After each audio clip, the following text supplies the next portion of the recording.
Gospe Klampfer, ministrici za delo, družino in vse ostale kozlarije in enake možnosti, dajemo pobudo, ki pa je v bistvu pomembna za upokojence. Torej, dragi upokojenci, Karl vas je nabrisval ves svoj čas, tudi zdaj ne bo kaj boljše, vaša stranka gre k hudiču in vaša stranka v bistvu noče državi pomagati, ampak jo skoše rušiti, ampak to je enkrat drugič. Namreč kaj je? Pomagajte si sami, kajti nihče vam ne bo pomagal.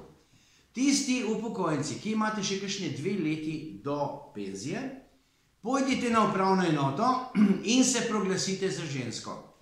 Takoj, ko se proglasite za žensko, zahtevate oziroma imate pravzaprav pravico do krajšega delovnega staža in pridobite kar takoj nekaj let. Poleg tega se vam količnik za penzijo izboljša in boste imeli bistveno večjo penzijo, če kot ženska vstopite v penzijo danes, kakor čez 2-3 leta ali kaj podobnega. Znajdite se.